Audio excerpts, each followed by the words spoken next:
தம்பி உன் பேர் என்ன ராஜா? சத்தமா சொல்லு. அப்பாஸ். ஆஹா, அப்பாஸ்க்கு எல்லாரும் ஒரு கைதட்டு கொடுங்க. காரணம், ஒரு இஸ்லாமிய மாணவன் இந்த இடத்துல ஒரு கூட்டம் கேட்க வந்திருக்கான். இந்த பள்ளி மாணவர்களுக்கென்றே ஆட்சி நடத்துகின்ற ஆட்சி நம்ம திராவிட மாடல் ஆட்சி. காரணம் என்னன்னா, நான்லாம் சின்ன பையனா பாட்டு போட்டிக்கெல்லாம் போறப்ப நான் பட்ட பாடு, என்னுடைய திறமையை நான் காட்டுறதுக்கு மேடையே கிடைக்கல. எனக்கெல்லாம் பேச்சு போட்டிக்கு போனேன், 3 வரி கூட பேச முடியல, மண்டல தட்டி அனுப்பிச்சு விட்டாங்க. பேச்சு போட்டிக்கு பாரதியாரை பற்றி பேச போனேன், எங்கள் அம்மா பவுடர்லாம் போட்டு தலையெல்லாம் சீவி விட்டு மகன் பேச்சு போட்டிக்கு போகிறான்னு, தாமியே பேச்சு போட்டில் நல்லா போய் பேசிட்டு வரேண்ணா, ப்ரைஸ் வாங்கிட்டு வரேண்ணா அப்படின்னு எங்கள் அம்மா அனுப்பிவிட்டாங்க. நான் போய் பேச்சு போட்டில் எப்படி பேசினேன் தெரியுமா? பாரதியாரை பற்றி 7ஆம் வகுப்பு படிக்கிறப்ப. இந்த பேச்சு போட்டியில நான் பேச போகிற தலைப்பு பாரதியார். அந்த பாரதியார் ஒரு பாரதியார். அவர் ஏன் பாரதியார்? அவர் பாரதியார், அதனால தான் பாரதியார். இந்த பாரதியார் ஒரு பாரதியார். பாரதியாருங்கிற வார்த்தையை தவிர அம்புட்டு மறந்து போச்சு. வாத்தியார் சட்டையை பிடிச்சி இழுத்து தொலைச்சிருவேன், உன் முகரைக்கு பேச்சு போட்டியா போட அடித்து துரத்து விட்டார். நான் வீட்டுக்கு வர்றேன், எங்கள் அம்மா மகன் ப்ரைஸ் வாங்கிட்டு வருவான்ட்டு ஆசையாக பார்த்துக்கிட்டு இருக்காங்க. எங்கடா ப்ரைஸு? ப்ரைஸா அடிச்சு விட்டாங்கம்மா, ஒரு வரி கூட பேச முடியலப்பா அப்படின்னு அழுதேன். எங்கள் அம்மா சொன்ன வாக்கியம், அந்த வாத்தியார் என்னடா உன் திறமையை முடிவு பண்ணுறது? பெத்த தாய், நான் சொல்கிறேன்டா, அடுத்த பேச்சு போட்டியில் நீ தான்டா ப்ரைஸ் வாங்குவேன், வேணாமா திரும்ப அடிப்பாங்கன்னு. எங்கள் அம்மா எழுதி கொடுத்த ஒரு 10 வரியை அடுத்த பேச்சு போட்டியில் பேசினேன். எனக்கு அன்னைக்கு கிடைச்சது 3வது பரிசு. 3வது பரிசுக்குன்னே பள்ளிக்கூடத்தில் ஒரு பொருள் வச்சுருப்பான், பிளாஸ்டிக் சோப் டப்பா. லியோனி பேச்சு போட்டி பிளாஸ்டிக் சோப் டப்பா. அன்னைக்கு நான் வாங்கின பிளாஸ்டிக் சோப் டப்பா தான் இன்னைக்கு இந்த சைதாப்பேட்டையில் இத்தனை ஆயிரம் மக்கள் முன்னால் 9 காலுக்கு பேசி கைதட்டு வாங்குறேன்னா அந்த பள்ளியில் எனக்கு கிடைத்த அந்த சின்ன அங்கீகாரமும் பரிசும் தான். அண்மையில் ஜி தமிழில் நடக்கிற சரிகமப்பா அப்படிங்கிற ஒரு நிகழ்ச்சிக்கு நான் சிறப்பு விருந்தினராக போயிருந்தேன். அப்போ யோகஸ்ரீன்னு ஒரு பொண்ணு, அந்த பொண்ணு ஒரு அரசு பள்ளியில் படிக்கிற மாணவி, கரூரில் தாந்தோணி மலையில் படிக்குது. அந்த பொண்ணுக்கிட்ட, எப்படிம்மா நீ மியூசிக் எது படிச்சிருக்கியா? அப்படிலாம் என்னன்னே தெரியாதுங்க, நீ என்ன பாட்டம்மா பாடி எல்லாத்துக்கிட்டையும் பாராட்டு வாங்கினோன்னு பி சுசீலா அம்மாவோட பாட்டு அந்த பொண்ணு பாடிச்சு பாருங்க. மன்னவனே அழலாமா, கண்ணீரை விடலாமா, உன்னுயிராய் நான் இருக்க, என்னுயிராய் நீ இருக்க, மன்னவா மன்னவா மன்னவா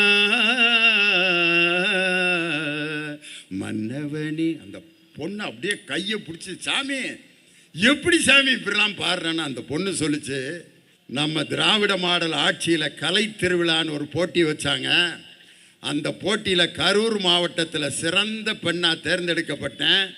மாநில அளவில் நடைபெற்ற போட்டியில் நான் பரிசு வாங்கி அன்பில் மகேஷ் பொய்யாமொழி பள்ளி கல்வித்துறை அமைச்சர் கையிலையும் உங்கள் கையிலையும் நான் பரிசு வாங்கினையா. அப்பத்தான் என்னுடைய திறமை வெளியில் வந்துச்சு. அதன் பிறகு தொலைக்காட்சியில் என்னை அழைத்து பாட வைத்தார்கள் அப்படின்னு சொல்லி மாணவர்களுடைய திறமைக்கு இன்று கோடை காலத்தில் கலை பயிற்சி நடத்துகின்ற ஆட்சி நம் திராவிட மாடல் ஆட்சி தான். வருகின்ற 2026 ஆகஸ்ட் 15 அன்று மீண்டும் சென்னை கோட்டையிலே கொடியேற்ற போவது எங்கள் தளபதி மு.க. ஸ்டாலின் அவர்கள் தான். எடப்பாடி பழனிசாமி எங்கே கொடியேற்றிட்டு இருப்பார்னா, சிலுவம்பாளையத்தில் அவர் வீட்டு முன்னாடி ஒரு கொடிமரத்தை ஊனி ஏற்றி சலிட் அடித்து அவராக முட்டாய் கொடுத்துக்கிட்டு இருப்பார். முக்குளத்தோர் புலிப்படையினுடைய தலைவர் அருமை சகோதரர் கருணாஸ் அவர்களுடைய அந்த பேச்சை பார்த்துட்டு நான்லாம் அவர் மாதிரி பேசுனேன்னா இங்கனையே ரத்தம் கைக்கி படுத்துருவேன். ஆஸ்பத்திரியில் கொண்டு போய் மூக்கில் டியூப்பை சுருக்கி குளுக்கோஸ் தான் ஏற்றணும், மாசெண்ணன் தான் வந்து ரெக்கமெண்ட் பண்ணணும். காரணம், நாங்கள்லாம் பட்டிமன்றத்தில் 3 மணி நேரம் பேசினோம். அவர் மாதிரி சவுண்டை கொடுத்து பேசினோம்னா 5 நிமிஷத்தில் நான் உட்காந்துருவேன், மீதி 6 பேரை பேசிட்டு போயிட வேண்டியது தான். என் அன்பு தம்பி கருணாசனுடைய பேச்சை கேட்டபோது ஒரு சிங்கமும் ஒரு புலியும் மேடையில் சீறிக்கொண்டிருந்த அந்த காட்சியை நான் பார்த்தேன். தேசியத்தையும் ஆன்மீகத்தையும் இரு கண்களாக கொண்ட பசும்பொன் முத்துராமலிங்க தேவர் அவர்களுடைய அடியொற்றி வாழ்ந்து கொண்டிருக்கக்கூடிய அன்பு தம்பி ஐயா பசும்பொன் முத்துராமலிங்க தேவர் அவர்கள் ஒரு முறை தாய்லாந்து நாட்டிற்கு அழைக்கப்பட்டிருந்தார். அந்த நாட்டிற்கு அவர் சென்ற பொழுது அந்த நாட்டினுடைய பாரம்பரியத்திற்கு தகுந்தாற் போல ஒரு வரவேற்பு கொடுத்தார்கள். எப்படின்னா, பெண்கள் எல்லாம் அவர்களுடைய கூந்தலை அப்படியே விரித்து, ஒரு 1000 பெண்கள் இந்த பக்கம் 500 பேர், இந்த பக்கம் 500 பேர் கூந்தலை எல்லாம் விரித்து படுத்திருக்கணும். அந்த கூந்தல் மேலே விருந்தினர் நடந்து வரணும். ஐயாவை வந்து கூப்பிட்ருக்காங்க. எங்கள் நாட்டினுடைய முறைப்படி 1000 பெண்களுடைய கூந்தலில் நீங்கள் நடந்து வரணும், இதுதான் எங்கள் நாட்டினுடைய வரவேற்பு அப்படின்னு சொல்லி ஐயாவை கூப்பிட்ருக்காங்க. அப்போ ஐயா தேவர் திருமகனார் சொன்ன பதில், எங்கள் நாட்டில் பெண்களை தெய்வமாக கருதுகிறோம், அந்த பெண்களுடைய கூந்தலின் மீது நடந்து வந்துதான் இந்த நாட்டினுடைய மரியாதையை நான் ஏற்க வேண்டும் என்ற அவசியம் எனக்கில்லை. முதலாவதாக அந்த 1000 பெண்களையும் எழுந்து நின்று எனக்கு வணக்கம் சொல்ல சொல்லுங்கள், அதுபோதும் என் பெண்களுக்கு நான் கொடுக்கின்ற மரியாதை என்று வெளிநாட்டில் சென்று நமது தமிழ் பண்பாட்டையும் பாரம்பரியத்தையும் காப்பாற்றிய ஐயா, தேசியத்தையும் ஆன்மீகத்தையும் 2 கண்களாக பார்க்கின்ற பசும்பொன் தேவர் திருமகனாருடைய புலிப்படையினுடைய தலைவர் என் அரும்பு தம்பி கருணாஸ், அவருக்கு நான் மிகப்பெரிய ரசிகன். என்னைக்கு அவர் லொடுக்கு பாண்டியா நடித்தார் பார்த்தீங்களா, அப்போ இருந்தே நான் ரசித்து அவருக்கு ஃபோன் பண்ணி பாராட்டு தெரிவித்தேன். அந்த லொடுக்கு பாண்டியா நடிக்கிறப்ப நான் ரசித்த காட்சி எதுன்னா, அந்த வீட்டில் அப்படியே அலைஞ்சிட்டு இருக்கிறப்ப ஒரு ஃப்ரிட்ஜை திறப்பார். அப்போ ஒரு பீர் பாட்டில் இருக்கேன், அதை எடுத்து சில பேர் குடிப்பேன் அல்லது ஆகாம்பான். ஆனால் இவர் ஒரு சிவாஜி கணேசன் பாட்டை பாடுவார். தெய்வமே தெய்வமே நன்றி சொல்வேன், தெய்வமே தேடினேன் அப்படின்ட்டு பீரை தேடுவார். தேடினேன் கண்டு கொண்டேன். அந்த பீரை பார்த்துட்டு அவர் பண்ண அந்த முதல் படத்தினுடைய ஆக்ஷன்லேயே இவர் மிகச்சிறந்த நடிகராக வருவார் என்று எல்லோருடைய பாராட்டையும் பெற்ற நடிகர். அவருடைய நடிப்பை மட்டும்தான் நம்ம ரசிச்சிருக்கோம். இதுவரை அவருடைய அரசியல் பேச்சை நான் நேரடியாக கேட்டதில்லை. இன்றுதான் என் தம்பியின் பேச்சை நேரடியாக நான் கேட்கின்ற வாய்ப்பு. அவர் நினைத்தது போல 2026 எங்கள் தளபதி மீண்டும் 7வது முறையாக திராவிட முன்னேற்ற கழகத்தின் ஆட்சியை நிறுவும் போது அவர் கண்ட கனவும் கோரிக்கையும் நிச்சயமாக நிறைவேறும் என்று இந்த நேரத்திலே சொல்லி, அன்பு தம்பிக்கு ஒரு அன்பான வேண்டுகோள். எங்கள் ஐயாவினுடைய குரு பூஜை ஒவ்வொரு ஆண்டும் அக்டோபர் மாதம் அங்கே நடக்கும். அந்த நேரத்தில் ஐயாவினுடைய குரு பூஜை நடக்கும் பொழுது அவர் பிறந்த அந்த பசும்பொன் ஊரில் ஐயா பெயரில் ஒரு கல்வி நிறுவனத்தை நிறுவி, ஐயா பெயரில் ஒரு பல்கலைக்கழகத்தை அந்த இடத்தில் நீங்கள் உருவாக்குவதற்கு முயற்சி செய்ய வேண்டும் என்று தம்பியிடம் நான் அன்பான வேண்டுகோளை விடுக்கிறேன். காரணம், கோயில்பட்டிக்கு நான் ஒரு தடவை போயிருந்தப்ப பசும்பொன் தேவர் திருமகன் அறக்கட்டளைன்னு ஒரு அறக்கட்டளை நிறுவி, பரமசிவம் அப்படிங்கிறவர் தான் அதுக்கு. ஐயா கொஞ்சம் சவுண்டை குறைங்க, அப்புறம் அடிச்சுக்கலாம் விசிலு. அந்த மாதிரி பசும்பொன் தேவர் திருமகனுடைய அறக்கட்டளையை தலைவராக பரமசிவன் ஒருத்தர் நடத்தி 3 பள்ளிக்கூடங்களையும் 2 கல்லூரிகளையும் ஐயா பெயரில் நடத்திட்டு இருக்காங்க. அதுபோல ஐயா பிறந்த அந்த ஊரில் அவருடைய பெயரில் ஒரு கல்லூரியை உங்களுடைய அறக்கட்டளை சார்பாக நிறுவி, அடுத்த குரு பூஜையில் அதற்கான அடிக்கல் நாட்டு விழாவை எங்களுடைய திராவிட மாடல் முதலமைச்சர் தளபதி மு.க. ஸ்டாலின் அவர்களுடைய திருக்கரங்களால் அந்த அடிக்கல்லை நாட்டணும் அப்படின்னு தம்பிக்கிட்ட ஒரு அன்பான செஞ்சிடறேன்னு சொல்லிட்டார். காரணம் என்னன்னா, உசிலம்பட்டியில் தான் ஐயா தேவர் திருமகனார் கல்லூரின்னு ஒன்று இருக்குது. அவர் பிறந்த ஊரில் இருக்கணும் அப்படின்னு என்னுடைய ஆசை. அந்த ஆசையை நான் தெரிவித்து நம்ம துர்ராஜிக்கிட்ட பக்கத்தில் உட்காந்துருந்தேன். அப்போ சொன்னார், 6 மணியிலேருந்து உட்காந்துருக்காங்கப்பா, நீங்கள் 8:45 ஆரம்பிக்கிறீங்க, ஒரு 10 நிமிஷத்தில் முடிச்சு விட்ருங்க, ஜனங்கள்லாம் நொந்து நூலாகி கிடக்கிறாங்கன்னார். நான் உண்மையிலே மேடையில் நிற்கிற பேச்சாளர் மட்டும் இல்லை, நான் 33 வருஷம் வாத்தியார். மொதல் பீரியடில் பாடம் எப்படி நடத்தினா, 7வது பீரியடில் பாடம் எப்படி நடத்தணும்னு எனக்கே தெரியும். அந்த 7வது பீரியடு மணி அடிக்கிறதுக்கு எல்லாம் ரெடியாக உட்காந்துருப்பேன். அப்போ போய் வானாகி மண்ணாகி வெளியாகி ஒளியாகி ஊனாகி உயிராகின்னொன்னே நாங்கள் இதெல்லாம் கேட்டு வீணாகி போயிட்டோம்யா, பெல் அடித்தோன்னு ஓடணும்யாம்பாங்க. பயல்கள்கிட்ட கேட்போம், உங்களுக்கு ஒரே பியூன் தாண்டா மணி அடிக்கிறாரு, அவர் காலையில் ஒரு மணி அடிப்பார், சாயங்காலமாக அதே ஆள் தான் அடிக்கிறான், எந்த மணியிட அவங்களுக்கு ரொம்ப பிடிக்கும்னு கேட்டால் காலையில் அடிக்கிறப்ப அடிச்சிட்டியா உன் இளவு மணியை அப்படிம்பாங்க, சாயந்தரம் அடிக்கிறப்ப அடியா அப்படின்ட்டு அவரை நேசிக்கிறான். என்ன காரணம்னா அந்த வகுப்புலேருந்து விடுதலையாகி ஓடுற நேரம். அதனால் மாணவர்களுக்கு பாடம் நடத்தி பழக்கப்பட்ட எனக்கு இங்கே உட்காந்துருக்கிற முன்னால் உட்காந்துருக்கவங்கள பற்றி கூட நான் கவலைப்படல. இந்த பின்னால் வயசான பெண்கள் எங்கள் அம்மாலாம் உட்காந்துருக்கு, ஒரு நரைச்சதல் அம்மாவாக ஒரு 15 பேர் உட்காந்துருக்குதுங்க. அவங்கெல்லாம் இப்போ என்ன நினைக்கிறாங்கன்னா, இவன் டிவியிலே 1.5 மணி நேரம் பேசுவானே, இந்த ஆள் எப்போ பேசி முடிக்கிறது, நம்மெல்லாம் வீட்டுக்கு போகிறதுன்ட்டு அப்படி நினச்சிக்கிட்டு இருப்பாங்க. அதனால் நான் எவ்வளவு நேரம் பேசணுமோ அதை முதலையே நான் முடிவு பண்ணிட்டேன். அருமையான எங்களுடைய அண்ணன் தொர்ராஜ் அவர்களுடைய தலைமையில் இந்த நிகழ்ச்சி நடக்குது. அவருடைய கலரை பார்த்தீங்களா? தொர்ராஜ் அண்ணன் கருப்பு. இந்த கருப்பு பார்த்தீங்கன்னா பனைமரத்தில் மழை பெஞ்ச அளவுக்கு அப்படி ஒரு கருப்பு. இந்த கருப்பு சாதாரண கருப்பு அல்ல, தமிழனின் நிறம் இந்த கருப்பு தான், உழைப்பாளர்களுடைய நிறம் இந்த கருப்பு தான். அதனால தான் பாவிஜய் கருப்பு தான் எனக்கு பிடிச்ச கலரு, என் கண்ணு 2 ஒன்றா மயக்கம் 1000 வாட்ஸு பவர்னு எழுதினார். அப்படிப்பட்ட மேடையில் இருக்கிற எல்லாருடைய பேரையும் சொல்லணும்னு எனக்கு ஆசை தான். ஆனால் ரவ்வு பகலாகி ராவணன் கதையாயிரும். ஆனால் இங்கே உட்காந்துருக்கிற நம்ம சகோதரிகள்லாம் இவ்வளவு மகிழ்ச்சியாக இந்த நேரத்தில் உட்காந்துருக்கிறதுக்கு காரணம் நம் தளபதி மு.க. ஸ்டாலின் அவர்களுடைய ஆட்சியில் சகோதரிகள் தான் இன்னைக்கு மகிழ்ச்சியாக இருக்கிறார்கள், தாய்மார்கள் தான் இன்னைக்கு மகிழ்ச்சியாக இருக்கிறாங்க. அதனால தான் அவருடைய திட்டங்களையெல்லாம் இன்னைக்கு வரிசையாக சொல்லலாம். அந்த திட்டத்தை பூரா வரிசையாக ஒரு 10 திட்டத்தை வரிசையாக சொல்கிறேன்.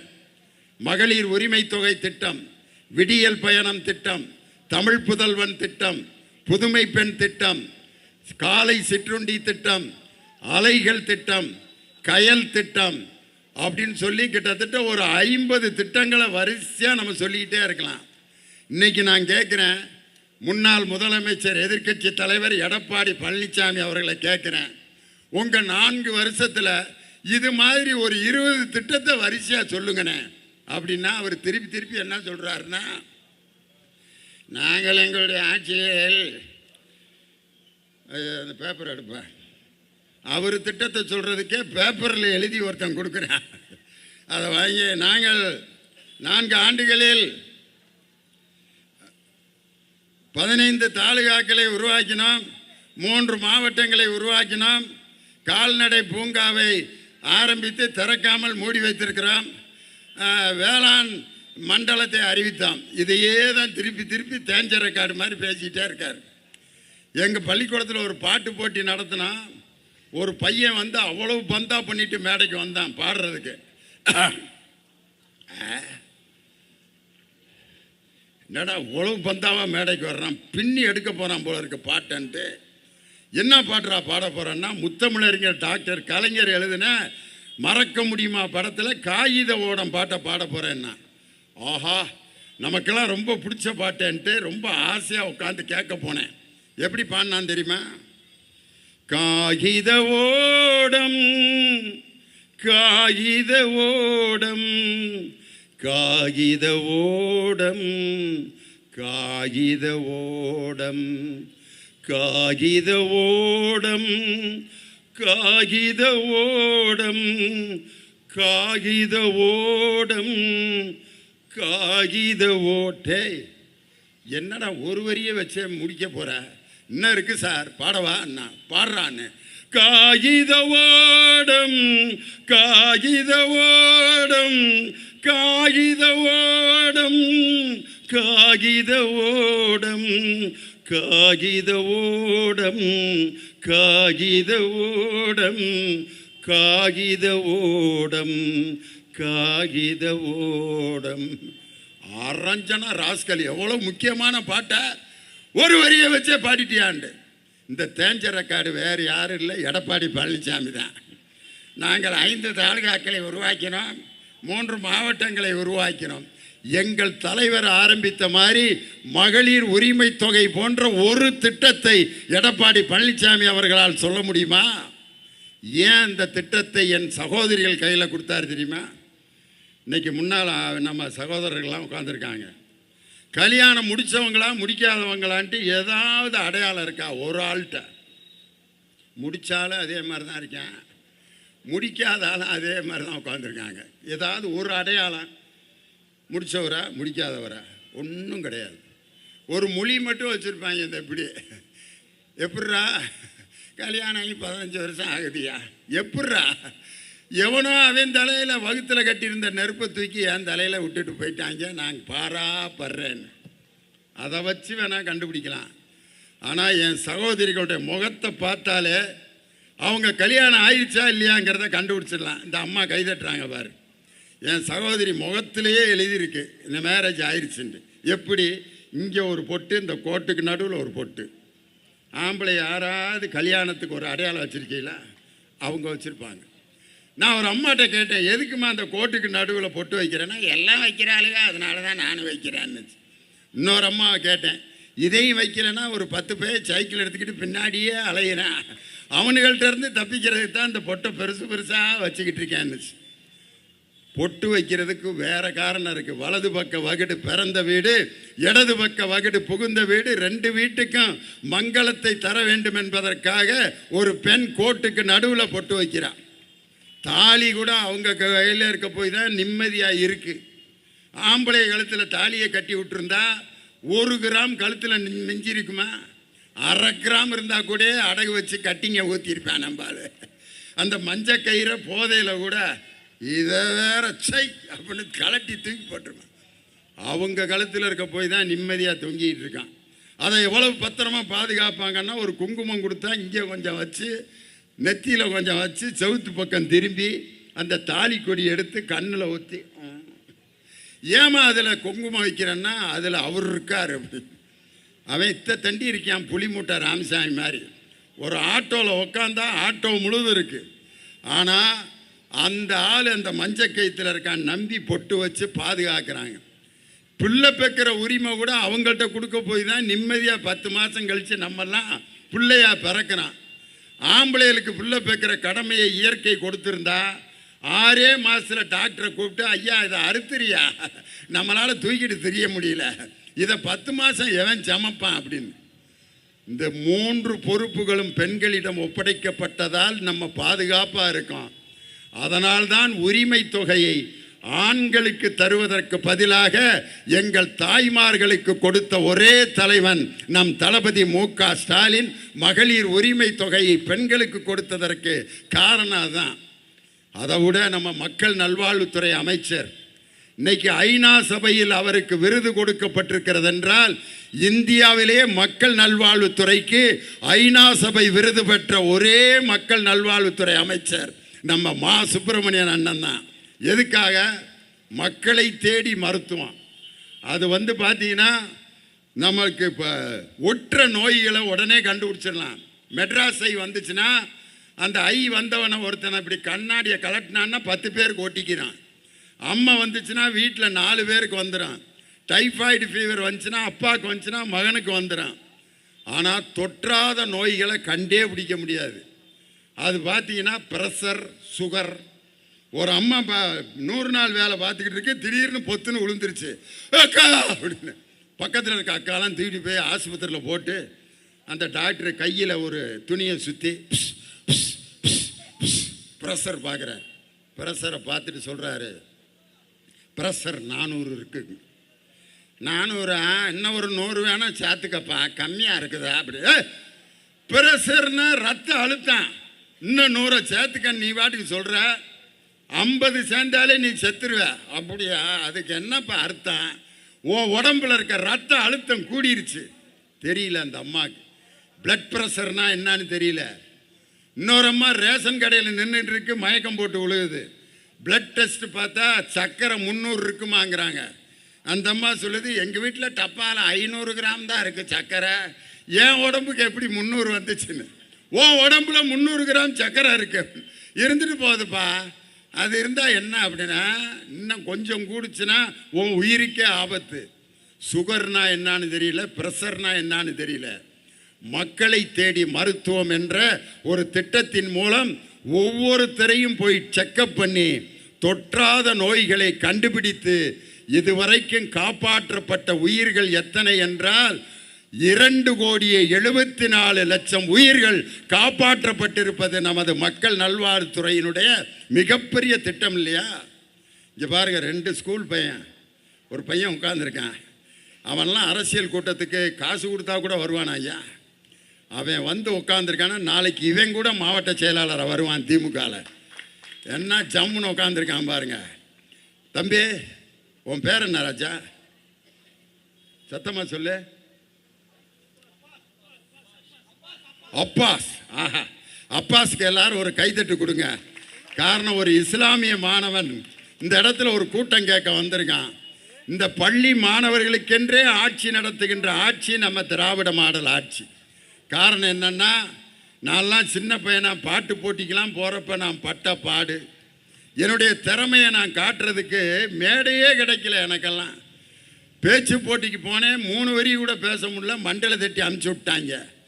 பேச்சு போட்டிக்கு பாரதியாரை பற்றி பேச போனேன், எங்கள் அம்மா பவுடர்லாம் போட்டு தலையெல்லாம் சீவி விட்டு, மகன் பேச்சு போட்டிக்கு போகிறான்னு, தாமியே பேச்சு போட்டில் நல்லா போய் பேசிட்டு வரேண்ணா, ப்ரைஸ் வாங்கிட்டு வரேண்ணா அப்படின்னு எங்கள் அம்மா அனுப்பிவிட்டாங்க. நான் போய் பேச்சு போட்டில் எப்படி பேசினேன் தெரியுமா? பாரதியாரை பற்றி 7ஆம் வகுப்பு படிக்கிறப்ப. இந்த பேச்சு போட்டியில் நான் பேச போகிற தலைப்பு பாரதியார். அந்த பாரதியார் ஒரு பாரதியார். அவர் ஏன் பாரதியார்? அவர் பாரதியார், அதனால்தான் பாரதியார். அந்த பாரதியார் ஒரு பாரதியார். பாரதியாருங்கிற வார்த்தையை தவிர அம்புட்டு மறந்து போச்சு. வாத்தியார் சட்டையை பிடிச்சி இழுத்து தொலைச்சிருவேன், உன் முகரைக்கு பேச்சு போட்டியா போட அடித்து துரத்து விட்டார். நான் வீட்டுக்கு வர்றேன், எங்கள் அம்மா மகன் ப்ரைஸ் வாங்கிட்டு வருவான்ட்டு ஆசையாக பார்த்துக்கிட்டு இருக்காங்க. எங்கடா ப்ரைஸா அடிச்சு விட்டாங்கம்மா, ஒரு வரி கூட பேச முடியலப்பா அப்படின்னு அழுதேன். எங்கள் அம்மா சொன்ன வாக்கியம், அந்த வாத்தியார் என்னடா உன் திறமையை முடிவு பண்ணுறது? பெத்த தாய், நான் சொல்கிறேன்டா, அடுத்த பேச்சு போட்டியில் நீ தான்டா ப்ரைஸ் வாங்குவேன், வேணாமா திரும்ப அடிப்பாங்கன்னு. எங்கள் அம்மா எழுதி கொடுத்த ஒரு 10 வரியை அடுத்த பேச்சு போட்டியில் பேசினேன். எனக்கு அன்னைக்கு கிடைச்சது 3வது பரிசு. 3வது பரிசுக்குன்னே பள்ளிக்கூடத்தில் ஒரு பொருள் வச்சுருப்பான், பிளாஸ்டிக் சோப் டப்பா. லியோனி பேச்சு போட்டி பிளாஸ்டிக் சோப் டப்பா. அன்னைக்கு நான் வாங்கின பிளாஸ்டிக் சோப் டப்பா தான் இன்னைக்கு இந்த சைதாப்பேட்டையில் இத்தனை ஆயிரம் மக்கள் முன்னால் 9 பேசி கைதட்டு வாங்குறேன்னா அந்த பள்ளியில் எனக்கு கிடைத்த அந்த சின்ன அங்கீகாரமும் பரிசும் தான். அண்மையில் ஜி தமிழில் நடக்கிற சரிகமப்பா அப்படிங்கிற ஒரு நிகழ்ச்சிக்கு நான் சிறப்பு விருந்தினராக போயிருந்தேன். அப்போ யோகஸ்ரீன்னு ஒரு பொண்ணு, அந்த பொண்ணு ஒரு அரசு பள்ளியில் படிக்கிற மாணவி, கரூரில் தாந்தோணி மலையில் படிக்குது. அந்த பொண்ணுக்கிட்ட, எப்படிம்மா நீ மியூசிக் எது படிச்சிருக்கியா? அப்படிலாம் என்னன்னே தெரியாதுங்க, நீ என்ன பாட்டம்மா பாடி எல்லாத்துக்கிட்டையும் பாராட்டு வாங்கினோன்னே பி சுசீலா அம்மாவோட பாட்டு அந்த பொண்ணு பாடிச்சு பாருங்க. மன்னவனே அழலாமா, கண்ணீரை விடலாமா, உன்னுயிராய் நான் இருக்க, என்னுயிராய் நீ இருக்க, மன்னவா மன்னவா மன்னவா மன்னவனே. அந்த பொண்ணு அப்படியே கையை பிடிச்சி, சாமி எப்படி சாமி இப்படிலாம் பாடுறேன்னு அந்த பொண்ணு சொல்லிச்சு. நம்ம திராவிட மாடல் ஆட்சியில் கலை திருவிழான்னு ஒரு போட்டி வச்சாங்க. அந்த போட்டியில் கரூர் மாவட்டத்தில் சிறந்த பெண்ணாக தேர்ந்தெடுக்கப்பட்டேன். மாநில அளவில் நடைபெற்ற போட்டியில் நான் பரிசு வாங்கி அன்பில் மகேஷ் பொய்யாமொழி பள்ளி கல்வித்துறை அமைச்சர் கையிலையும் உங்கள் கையிலையும் நான் பரிசு வாங்கினையா. அப்போத்தான் என்னுடைய திறமை வெளியில் வந்துச்சு. அதன் பிறகு தொலைக்காட்சியில் என்னை அழைத்து பாட வைத்தார்கள் அப்படின்னு சொல்லி மாணவர்களுடைய திறமைக்கு இன்று கோடை காலத்தில் கலை பயிற்சி நடத்துகின்ற ஆட்சி நம் திராவிட மாடல் ஆட்சி தான். அந்த 2 மாசத்துல அவன் வீணாயிருவான்ட்டு கலை பயிற்சி நடத்திய அந்த சிறந்த மாணவர்களுக்கு கலை சிற்பின்னு பட்டம் கொடுக்க போறாங்க. இப்படிப்பட்ட பாட்டு கேட்கறதுக்கு நம்ம அந்த காலத்துல இருந்து எப்படிப்பட்ட சிஸ்டம்லாம் வச்சிருந்தோம். ரெக்கார்டு பிளேயரில் பாட்டு போடுவான். அன்னைக்கெல்லாம் பொண்ணு மாப்பிள்ளை கல்யாண வீட்டுக்கு வந்தா ஒரு பாட்டு போடுவாங்க. மணமகளே மருமகளே வா வா, பாட்டை போடுறா. உன் வலது காலை எடுத்து வைத்து வா வா. அந்த பொண்ணு வலது காலை இப்படி எடுத்து வைக்கான். ஆனால் ரெக்கார்டில் என்ன ஆயிரும்னா உன் வலது வலது வலது வலது அப்படியே நின்றுக்கிறேன். அந்த பொண்ணு எடுத்து வச்சுட்டு நான் இன்னும் கொஞ்ச நாள் கழித்து வரேன்னப்பா, சகனமே சரியில்லைன்ட்டு ரெக்கார்டு பிளேயரில் பாட்டு கேட்டுக்கிட்டு இருந்தான். அதுக்கப்புறம் ஆடியோ கேசட். என் பட்டிமன்றம்லாம் வர்ற காலத்தில் ஆடியோ கேசட். லியோனி பட்டுக்கோட்டையா கலியா கண்ணதாசனா என்ற பட்டிமன்றத்தின் 4வது பாகம் 4 கேசட் இருக்கேன் ஒரு பட்டிமன்றத்துக்கு. ஆடியோ கேசட்டுக்கு அடுத்து சிடி. அதுக்கப்புறம் பார்த்தீங்கன்னா இப்போ ஒரு பாட்டை கேட்கணும்னா சிடி தேவையில்லை, ஆடியோ கேசட் தேவையில்லை. வீட்டில் ஒரு சின்ன மிஷின் இருக்கு, அதுக்கு பேர் அலெக்சா. அது என்ன பாட்டை சொன்னாலும் போடுது. அலெக்சா அலெக்சா அழகென்ற சொல்லுக்கு முருகா அப்படின்னா அலெக்சா பாடுது. அழகென்ற சொல்லுக்கு முருகா உந்தன் அருளன்றி உலகிலே பொருளேது முருகா. அழகென்ற சொல்லுக்கு முருகா. ஸ்டாப் ஸ்டாப் பண்ணிரு. இறைவனிடம் கையேந்துங்கள். நாகூர் அனிஃபா பாட்டு. உடனே அலெக்சா பாடுது. இறைவனிடம் கையேந்துங்கள், அவன் இல்லை என்று சொல்லுவதில்லை, பொறுமையுடன் கேட்டு பாருங்கள், அவன் பொக்கிஷத்தை மூடு. ஸ்டாப். சந்தோஷம் பொங்குதே. கிறிஸ்தவ பாட்டு. அலெக்சா பாடுது. சந்தோஷம் பொங்குதே சந்தோஷம் பொங்குதே சந்தோஷம் என்னில் பொங்குதே. அல்லேலூயா இயேசு என்னை ரட்சித்தார், முற்றும் என்னை மாற்றினார், சந்தோஷம் என்னில் பொங்குதே. Alexa stop. நீ இருக்கிறது ஓலக்கொட்டாயா? நீ இருக்கிறது ஓலக்கொட்டாயா? சும்மா நடக்கிறது தவளை கட்டாயா? எல்லா பாட்டையும் அந்த ஒரு அலெக்சா பாடுது. இப்போ அதுவும் இல்லை, உங்கள் மொபைல் ஃபோனில் இத்தினோண்டு கார்டு, மெமரி கார்டு, அதுக்குள்ளே 1000 பாட்டு இன்னைக்கு சேர்த்து வச்சுருக்காங்க. அந்த மெமரி கார்டு செல்ஃபோனுடைய அந்த சிம் கார்டில் இருக்கிற முக்கியமான பொருள் என்ன தெரியுமா? கருவி. அதுக்கு பேர் செமி கண்டக்டர் என்று பெயர். அந்த செமி கண்டக்டர் எந்த நாட்டில் அதிகமாக தயார் செய்கிறார்களோ அந்த நாடு தான் வளர்ச்சி அடைந்த நாடு என்று ஜப்பானும் சைனாவும் அந்த செமிகண்டக்டர் துறையில் இன்று முதலிடத்தில் இருக்கிறது என்பதை தெரிந்து அந்த செமிகண்டக்டர் தொழிற்சாலையை தமிழகத்திற்கு கொண்டு வர வேண்டும் என்று முதலில் இந்தியாவிலேயே முடிவெடுத்த முதலமைச்சர் நம் தமிழகத்தினுடைய முதலமைச்சர். இன்னும் 20 ஆண்டுகளுக்கு பிறகு நடைபெற வேண்டிய அறிவியல் முன்னேற்றத்தை இன்றைக்கு செமிகண்டக்டர் தொழிற்சாலையை கோவை மாவட்டத்தில் சூலூர்லையும் பல்லடத்திலையும் திருப்பூர்லையும் நிறுவப் போகிறேன் என்று பட்ஜெட்டில் அறிவித்த தலைவர் நம் தளபதி மு.க. ஸ்டாலின்ங்கிற தலைவர். அதே மாதிரி பெண்களுடைய உழைப்புக்கு என்ன மரியாதை இருக்குன்னு நினைக்கிறீங்க? பெண்களுடைய உழைப்புக்கு கொத்தனார் கலவை எடுத்து இந்த ஆடு ஆடி பூசுவார் சாரத்தில் உட்காந்துக்கிட்டு. அந்த கலவை உண்டாகிற இடத்துலேருந்து சட்டியில் தூக்கிட்டு அந்த சாரத்தில் 5 படிக்கட்டு ஏறி அந்த கலவையை கொட்டுறது யார்? சித்தாள், பெண்கள். அதுக்கு பேர் ஏன் சித்தாளுன்னு வச்சுருக்கான் தெரியுமா? பெரியாளுன்னு வச்சா சம்பளம் கொடுக்கணும் நிறையா. சித்தாள். கொத்தனாருக்கு 2000 ரூபா, சித்தாளுக்கு 500 ரூபா. உட்காந்து கலவை இப்படி தட்டுறவர் 2000 ரூபா வாங்குறாரு. கலவையை அங்கேருந்து தூக்கிட்டு வர்ற சித்தாளுக்கு 500 ரூபா. அதே மாதிரி சமையல் பண்ணுற மாஸ்டர் அஸ்டோரியா ஒரு கரண்டியை தூக்கிட்டு இப்படி தோலில் வச்சுட்டு வருவார். கிண்டுற வேலை மட்டும்தான் அவர் பார்ப்பார். வெள்ளைப்பூடு உரிக்கிறது, வெங்காயம் உரிக்கிறது எல்லாம் அந்த பொம்பளைங்க. அதுகளுக்கு பேர் என்னென்னா இலையெடுக்கிற பொம்பளைய. ஒரு 15 பேருங்க ஒரு நாளைக்கு 500 ரூபா கணக்கு போட்டுக்குங்க. மாஸ்டருக்கு 5000 ரூபா சம்பளம், வெங்காயம் விற்கிற அம்மாவுக்கு 500 ரூபா சம்பளம்.